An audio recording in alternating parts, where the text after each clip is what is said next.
Everyone gets stuck in a rut at some point in their lives, right? The hardest one to get out of is the hole you've been running from and digging deeper and deeper at the same time. Your career.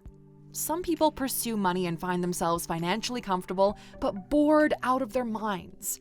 Some people follow their passion and quickly realize that sometimes food on the table beats freedom of expression. And there are folks out there in middle management coasting by with an okay salary and an okay job, but not an okay headspace.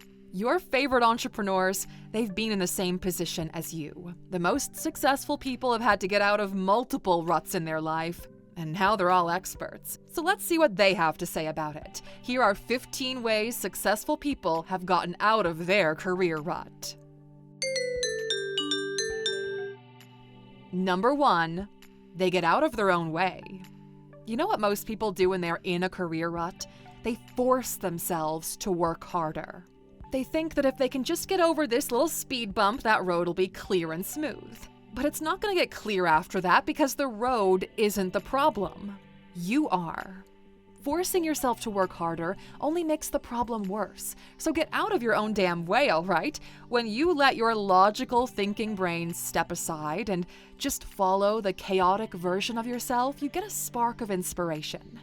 That's what happened to Starbucks CEO Howard Schultz. He was a general manager at a kitchenware company and was bored out of his mind. So he got out of his own way and went all the way to Italy and came back with some good coffee and a great idea.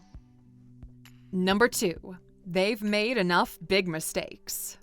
Now, a few big mistakes will scare you into getting your act together, and your act will go one of 2 ways. You might realize you actually love your job and you don't want to lose it. Or you'll realize you actually hate what you're doing so much you don't even care about the mistake you made in the first place. You're not in this rut just because you don't feel like you're good enough. You're also there because you're not bad enough to give yourself a wake-up call. This is the time to take risks, okay? To go out on a limb, hope it pays off, and if it doesn't, well, you ran a pretty meta experiment with yourself. Number 3, they find the unexpected weight holding them back. You don't just feel stuck and uninspired because you don't like your job or the money sucks. There's also something else, isn't there? Some weight that's holding you back without you even realizing it. Studies show that people are more likely to leave their job because they hate their colleagues than they are because of the money or the type of work. And it shows that people are willing to stay in places with a good company culture, even if it means sacrificing a few dollars. And other research shows that the commute, personal relationship problems, and friction with their managers are the main issues that people have when they think about their career. And on top of that, a partner who isn't supportive and encouraging, well, that'll bring you down just as much as a shitty paycheck at the end of the month. Find the unexpected weight holding you back, and that realization alone will lift a lot of that weight off your shoulders. Number 4, they recognize that more money does help, but only up to a point. If you need a quick remedy to feeling bored and frustrated with your job, ask for a raise. It's not a foolproof solution, but it buys you enough happy time, which will then give you the energy to find out what exactly your problem is or to look for new work. They might not give you the raise, and then you definitely have your answer about which direction you should go into. If they do give you a raise, then you've bought yourself a little more motivation. Now you just have to keep that momentum going. Number 5, they know where it all began. It's a scary moment when you first wonder if you're in the totally wrong industry. If you've spent years studying or working to get to where you are now and the lights here don't really shine as bright as you thought they would, well, it kind of feels like a massive waste of time, doesn't it? It also feels like you just don't know yourself at all. So the first question you have to ask yourself is when it all began. When did these feelings start? Did it start with this job at university? Many years ago? Knowing when you started to feel this way will help you see if it's an identity issue or a situational issue.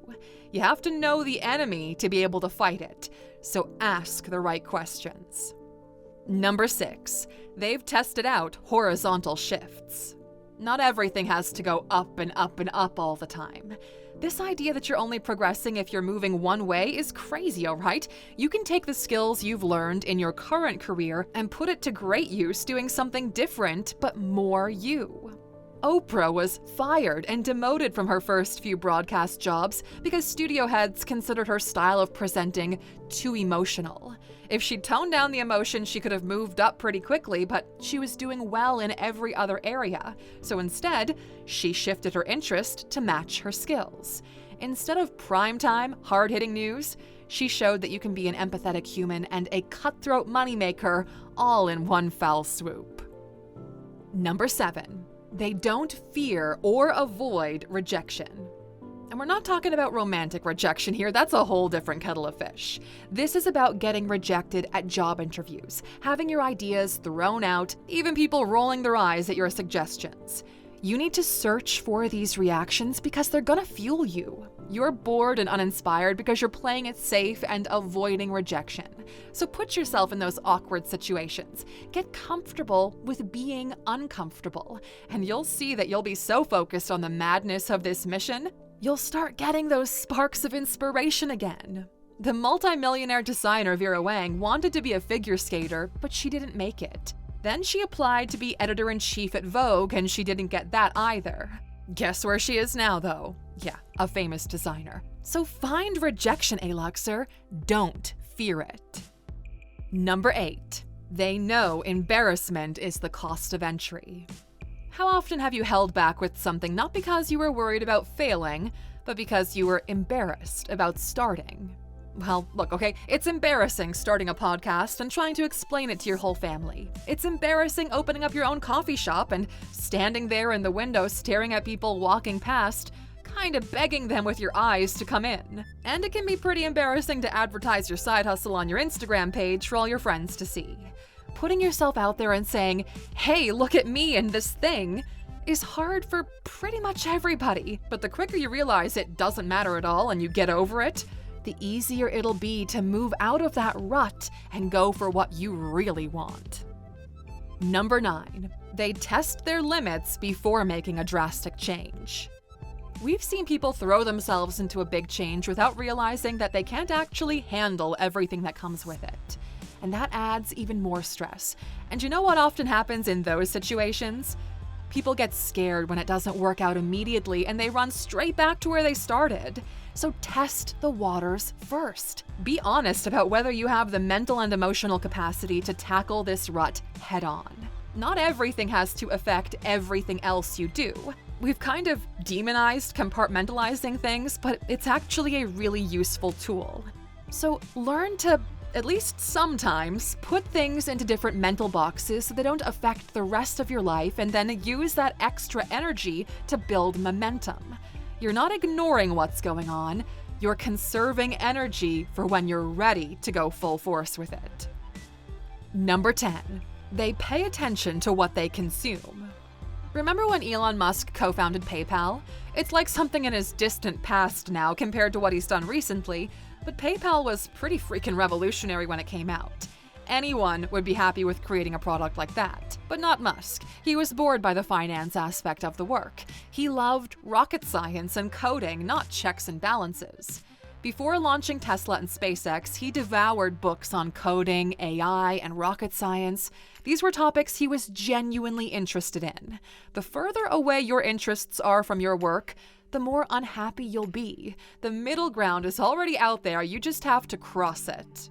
And we will happily help you do that, all right? With the Alux app, we deliver to you daily coaching sessions across what we call the 5 pillars of a good life: finance, intellect, your relationships, your emotional wellness, and your physical health.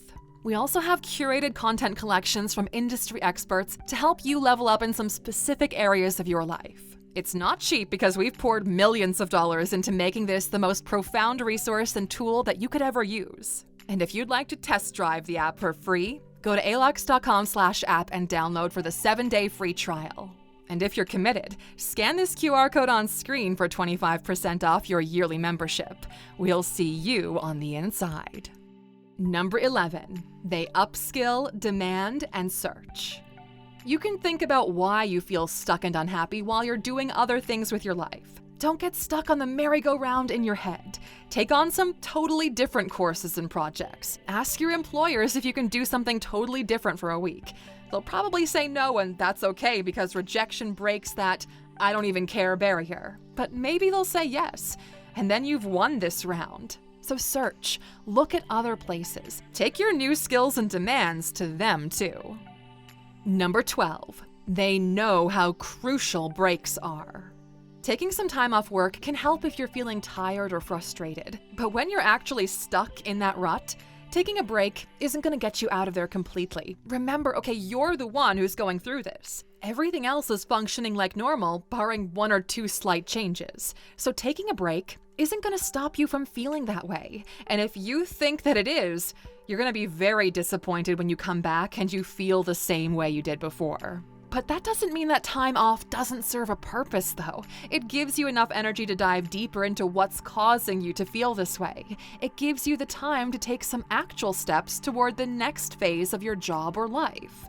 And it gives you time to start taking action. That's the only way you'll get to the next step. Which brings us to number 13, they know that inspiration follows action.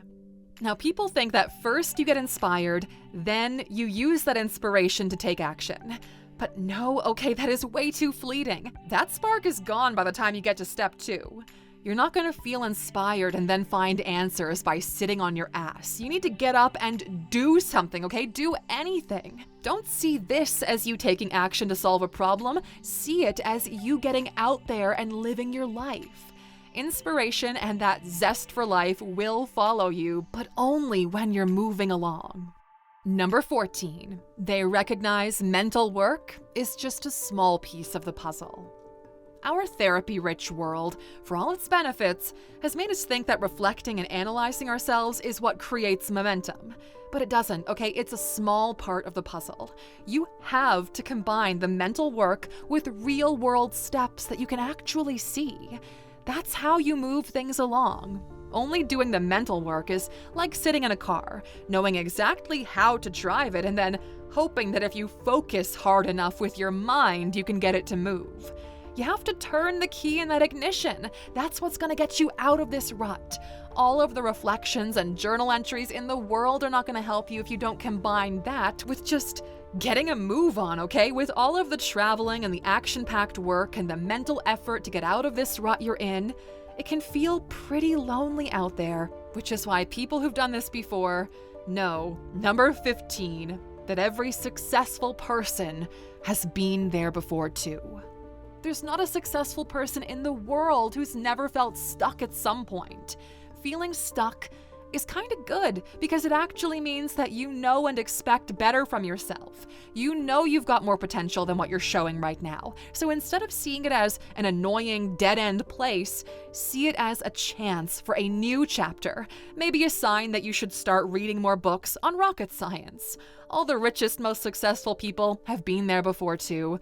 So you're in good company, my friend. Follow their footsteps on how they got out of their rut, and who knows where you'll end up. That's all we've got for you today, my friend. It's been great having you with us. We'll see you back here tomorrow. Until then, take care.